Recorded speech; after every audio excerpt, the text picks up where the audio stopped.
Greetings one and all, and welcome to this hopefully fairly brief update for Robocraft. An update is hitting tomorrow, which is the Aeroflak Sentinel and Power update. Now normally, when it's a small update like this, I tend not really to cover it because it's easy enough to cover in a small video or just in my series in general. However, there is a couple of major mechanic changes inside the game with this update, which I think needs to be covered in a little bit more detail. So, let's just get straight into it. First of all, there is a brand new weapon again, and although this isn't really a new weapon, it's a downscaling, it's still pretty cool. It is the Aeroflak Sentinel. You may have guessed the name by the title of the video and the title of the patch itself. It is a smaller, more versatile version of the Aeroflak Guardian, which allows for more freedom of building without being restrained to a single large turret. It has a mass of 1,380,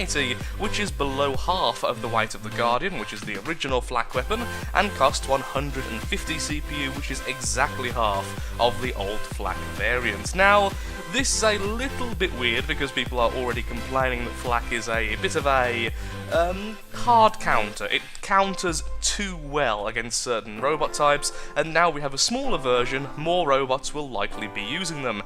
I do like this concept, but we'll see how good or bad it is for the game once it is actually released. And with that, we move on to the main part of this update, CPU to power.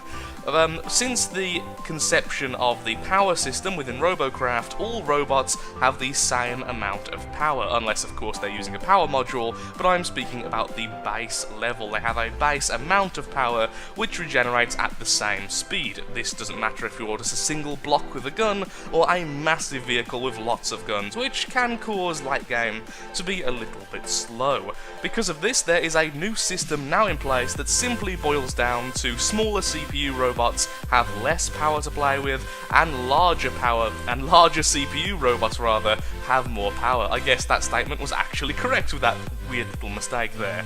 So robots at 1,125 CPU will not see a difference. That is the new benchmark. That is where the CPU to power ratio is exactly the same as it used to be. At the extreme ends of the spectrum, however, at 1,750 CPU, which is the CPU cap, we'll be seeing an increase of 25% in both maximum power and the power regeneration speed.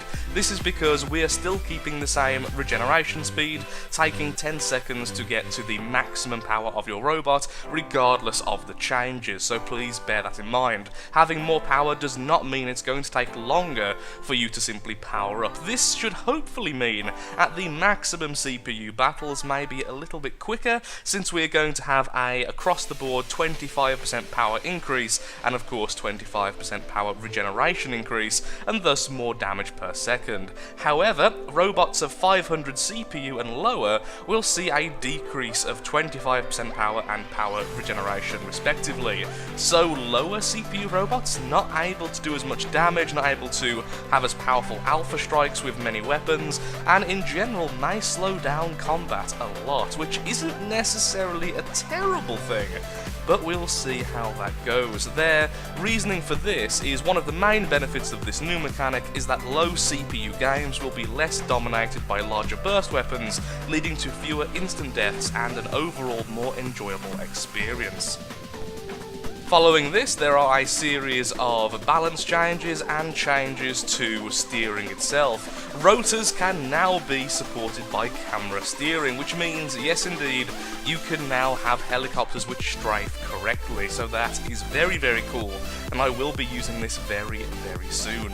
And then we get into balance. Again, normally this is not something I really talk about too much, but there are some serious changes with this. First of all, the Aeroflak explosion radius has been reduced by 15%, meaning you have to be more accurate for it to actually explode. Secondly, and this is a really nice thing in my opinion, they have increased the height a robot needs to be from the ground before the Aeroflak explosion actually triggers. It doesn't actually give an exact amount of this, but that simply means that hovers are very unlikely to detonate the flak, although mega hovers may still do it at maximum height if you're using a fairly light vehicle, or depending on how you've actually built the vehicle in terms of where the centre of mass is and where the centre of a lift is. So that's something really nice in my opinion, because I've always felt that flak shouldn't be a anti-hover weapon, but sometimes in some battles that's exactly what it turns out to be.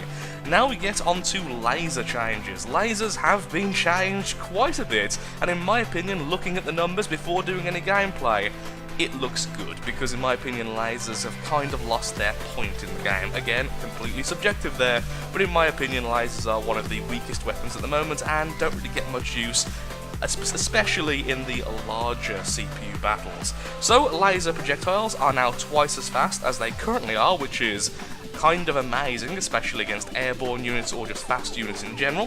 The laser camera shake has been reduced, which I am oddly happy with, and the laser projectile spread has been reduced, meaning all lasers are now more accurate, and I will hopefully be putting up an image right now so you can see all the numbers and stuff if Editor Lathrix actually does this.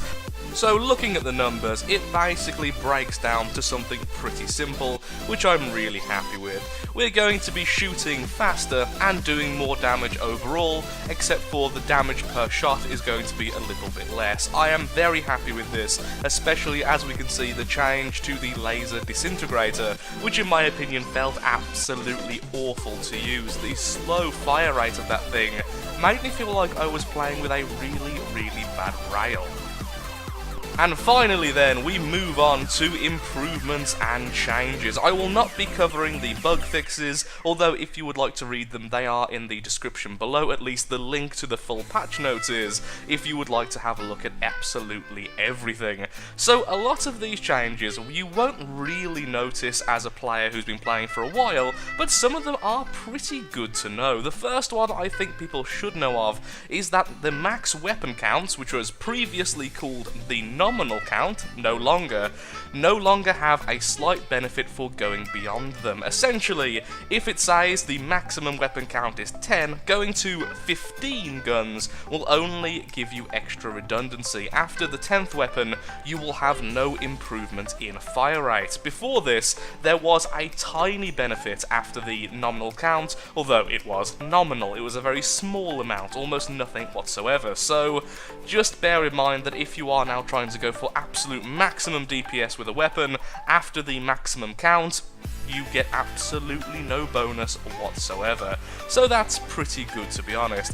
The second thing is that the power module is going to be relative to your existing power regeneration, which means it's still going to increase your power, the cooldown of your power, the regeneration of your power from 10 seconds down to 8 seconds. So even if you have got the increased energy of being a maximum CPU bot, it's still going to increase it by the same percentage as before, just with the new higher numbers, so it is just as effective. So if you are a person who has purchased the power module, which of course is very expensive, don't worry, you can still use it and it will be just as good as it used to be.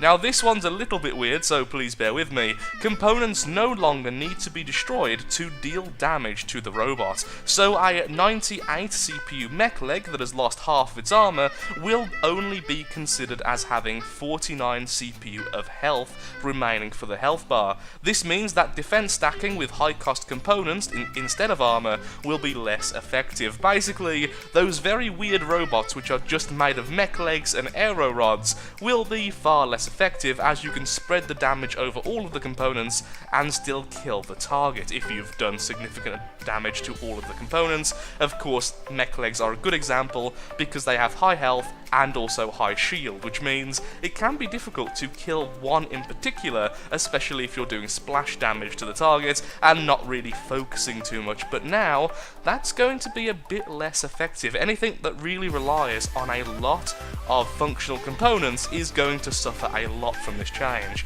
I don't know if I agree or disagree with that. It certainly is a weird way of looking at health, but we'll see that as it continues. After that, there's not really all too many things I really want to mention here because, well, to be perfectly honest, you won't really notice them all that much. I think the only thing I will say is that the front-facing lasers now have a turning arc of 180 degrees, which is pretty nice. They are trying to make front-facing lasers a little bit better.